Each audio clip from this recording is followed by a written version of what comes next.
করব আপনাদের 31 দফা। এই 31 দফা বাস্তবায়নের মাধ্যমে বাংলাদেশের মুক্তি হবে।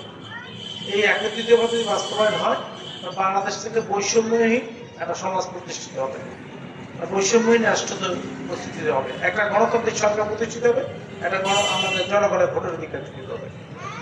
এই মুক্তিযোদ্ধা দল আজকের এই অনুষ্ঠান করছেন, আপনাদেরকে ধন্যবাদ বরিশাল মহানগর বিএনপির পক্ষ থেকে। আপনাদের এই মুক্তিযোদ্ধাদের কথা মনে পড়লে আমাদের সেক্টর কমান্ডার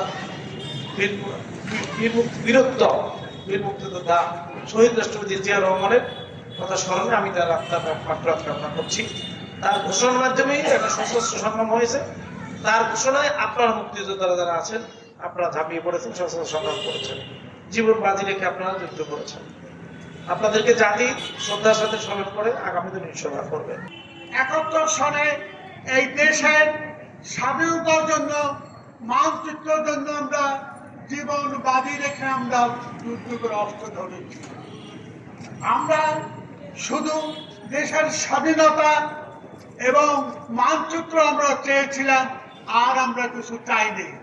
তবু সরকার আমাদের রাষ্ট্রীয় মর্যাদা দিয়েছে এবং খালেদা জিয়া তার 2001-এ নির্বাচনে ইশতেহার ছিল মুক্তিযোদ্ধাদের জন্য, সে নির্বাচিত হতে পারলে মন্ত্রণালয় করবে। 71 সালের স্বাধীন বাংলাদেশের কেন্দ্র থেকে শহীদ রাষ্ট্রপতি জিয়া রহমান এই মুক্তিযুদ্ধের ডাক দিয়েছিলেন। আমরা মুক্তিযুদ্ধে ঝাঁপিয়ে পড়েছিলাম। স্ত্রী পুত্র পরিজন ত্যাগ করে আমরা শুধু ভারতে উচ্চতর প্রশিক্ষণের জন্য গিয়েছিলাম, কিন্তু আমরা লক্ষ্য করছি আজকে একটি মহল এই 71-এর মুক্তিযুদ্ধ এবং মুক্তিযুদ্ধদের মিলান করে দেওয়ার চেষ্টায় লিপ্ত রয়েছে। তাদের এই অপচেষ্টা থেকে বিরত থাকার জন্য আমি আহ্বান জানাচ্ছি এবং যাত্রাহীনভাবে ঘোষণা করছি, যাদের একটি মুক্তিযুদ্ধ বেঁচে থাকবে, 71-এর মুক্তিযুদ্ধ এবং মুক্তিযোদ্ধা, এদেরকে মিলান করা কারো শক্তি হবে না।